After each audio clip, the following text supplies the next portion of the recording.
American नागरिकांची digital लूट करणाऱ्या टोळीचा एलसीबीनं केला पर्दाफाश। अमेरिकन नागरिकांना लुटणाऱ्या टोळीत 21 आरोपींचा समावेश, 5 जणांना अटक, 35 लाखांहून अधिकचा मुद्देमाल जप्त। कोरेगावात कॉल सेंटर चालवून सुरू होती अमेरिकन नागरिकांची लूट। सातारा जिल्ह्यातील कोरेगाव तालुक्यात कॉल सेंटर उभारून अमेरिकन नागरिकांना विविध खोट्या गुन्ह्याखाली डिजिटल अटक करून त्यांना फसवलं जात होतं आणि त्यांची आर्थिक लूट केली जात होती। याच टोळीचा सातारा स्थानिक गुन्हे अन्वेषण शाखेनं पर्दाफाश केलाय। एकूण 21 जण ताब्यात घेऊन त्यापैकी 5 संशयित आरोपींना अटक करण्यात आले। त्यांच्याकडून तब्बल 35 लाखांचा मुद्देमाल जप्त करण्यात आलाय। साताऱ्यात डिजिटल पद्धतीनं लूटमार सुरू असल्याची घटना समोर आल्यानं जिल्ह्यात एकच खळबळ उडाली। कोरेगाव तालुक्यात एका घरात कॉल सेंटर उभारून अमेरिकन नागरिकांना या माध्यमातून फोन केला जात होता आणि त्यांना अनेक खोट्या गुन्ह्यात अडकून त्यांना डिजिटल अटक करण्याची धमकी दिली जात होती। या अटकेपासून सुटण्यासाठी संबंधित अमेरिकन नागरिकाला डॉलरमध्ये पैशांची मागणी करून त्यांची आर्थिक लूट केली जात होती।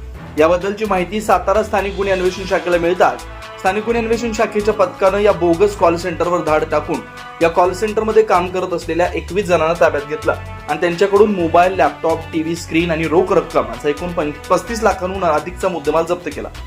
सातारा स्थानिक गुन्हे अन्वेषण शाखेनं सातारा जिल्ह्यातील हा पहिला आणि मोठा गुन्हा उघडकीस आणल्याबद्दल सातारचे पोलीस अधीक्षक निखिल पिंगळे यांनी स्थानिक गुन्हे अन्वेषणचे पोलीस निरीक्षक विश्वजित घोडके यांनी त्यांच्या टीमचं अभिनंदन केलं।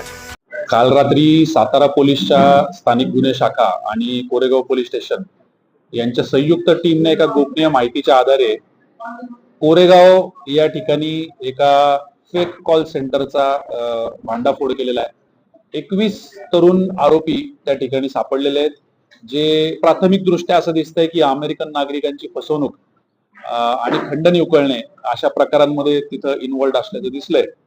या 21 जणांना ताब्यात घेण्यात आलं, त्यांच्याकडून चौकशी करण्यात आली। 5 आरोपींना त्यापैकी अटक करण्यात आलेली आहे। माननीय न्यायालयाकडे पोलीस कस्टडी रिमांडसाठी आपण आता विनंती करत आहोत। यामध्ये जवळपास 35 लाखापेक्षा जास्तचा मुद्देमाल जप्त करण्यात आलेला आहे। प्राथमिक दृष्ट्या असं दिसतंय की 1 फेब्रुवारी पासून तर आज तागायत हा कॉल सेंटर त्या ठिकाणी कार्यरत होता। आपल्याला अत्यंत शिताफीने माहिती मिळाल्यामुळे वेळीच आपण त्याचा बिमोड करू शकलो।